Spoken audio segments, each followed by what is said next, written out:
네, 안녕하세요. 김예린 변호사입니다. 전 재개발 재건축 쪽을 많이 하고 있기 때문에 그쪽 관련해서 한번 의견을 드려보려고 하는데요.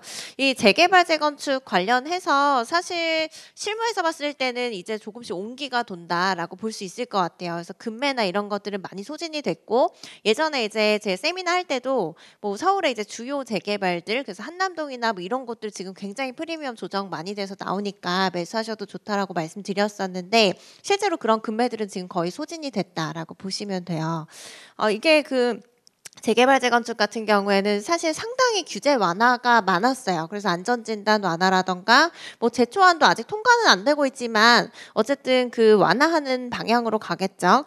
그리고 시공사 선정 시기 같은 경우에도 서울시는 원래 이제 조합 설립 인가 이후에 못 뽑고 사업 시행 인가까지 나야 시공사 선정이 가능했는데 하반기부터는 조합 설립하고 나면은 이제 시공사 선정이 가능해지거든요. 이렇게 되면은 자금줄이 들어오니까 아무래도 사업 속도에 좀 탄력을 붙을 수밖에 없고요. 그리고 이제 서울시 같은 경우에는 신통기획에서 굉장히 이미 사업체별로 규제 완화 같은 것들이 많이 이루어지고 있다 보니까 재개발 재건축 사업이 좀 속도를 붙는 그런 곳들이 많이 보이고 있어요.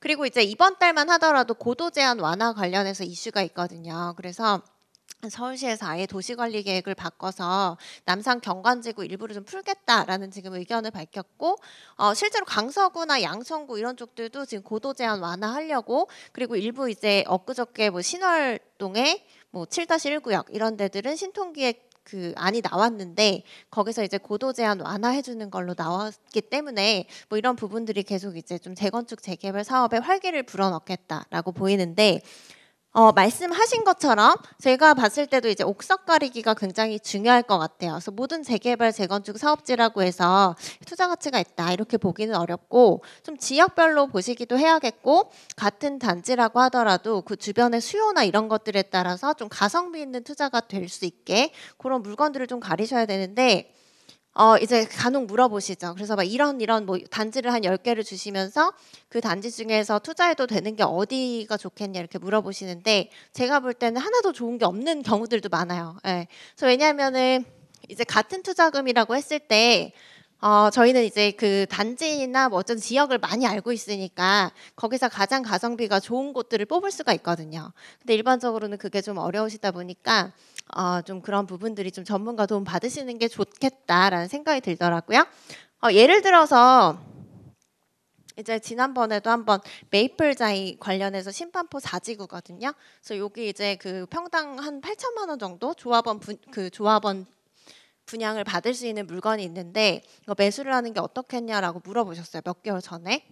근데 이제 그 당시에 좀 너무 비싼 거 아니냐라고 하셨는데 매수하시라고 의견을 드렸죠. 근데 최근에 이제 레미안 원베일리 같은 경우에 지금 거의 평당 1억 2천에서 3천 거래되고 있잖아요. 예, 그런 것들 봤을 때는 좀 좀 옥석을 가리는 눈이 필요할 것 같다. 그리고 예를 들어서 그 단지별로 지역별로 봤을 때도 그 내부에서 물건에 따라서 좀 가성비가 투자 수익이 다를 수가 있거든요. 그래서 예를 들어서 제가 지난번에 이제 토마토 집통 세미나 때 가련 1구역 소개를 한번 해드렸었는데, 이런 데는 사실 이제 이게 은평구이거든요. 그러다 보니까 큰 평형 수요가 별로 없어요. 그래서 아주 작은 무허가 건물이나 이런 권리가액이 낮은 물건을 사시더라도 큰 평형에 당첨될 수 있는 확률이 높아지는 거예요. 그래서 실제로 이런 거 분양을 받으셔가지고 원래 이제 보통은 작은 물건 사면 큰 평형 분양 못 받거든요. 근데 이제 그 지역이나 뭐 이런 것들별로 좀 이제 투자 수익 면에서 좀 유리한 것들을 찾으실 수가 있는 부분들이 있고, 그리고 또 한 군데 이제 인천 같은 데들은 그분이 투자금이 굉장히 적은 분이었어요. 뭐 2-3천만 원밖에 투자가 안 되는 경우였는데 여기 이제 청천 푸르지오라는 아파트를 매수를 하셨거든요. 근데 그 이유가 뭐냐면 여기 청천 1구역, 2구역이 굉장히 이제 대단지로 재개발 구역으로 해서 들어오게 되는데, 근데 당시에 이제 돈이 적음에도 불구하고 투자금이 적음에도 불구하고 전용 5구형이 아니라 전용 8사형 매수를 했었거든요. 그 이유가 뭐냐면 이 주변 대단지에 8사형 자체가 별로 없는 거예요. 그러다 보니까 8사형 공급이 별로 없으면은 좀 희소 가치가 있겠다라고 해가지고 투자를 하셨었는데, 실제로 이제 요즘에 인천이 공급이 많아져서 좀 하락이 두드러졌잖아요. 그럼에도 불구하고 그렇게 크게 조정을 받지 않고 지금 다시 상승세로 돌아선 곳이거든요. 그래서 이런 것들 고려하셨을 때는 말씀하신 대로 이제 지역별로도 좀 옥석 가리기를 하셔야 되고 또 같은 이제 지역이나 단지 내라고 하더라도 거기서 이제 투자 가치가 좀 좋은 물건을 가리시는 부분이 필요할 것 같습니다.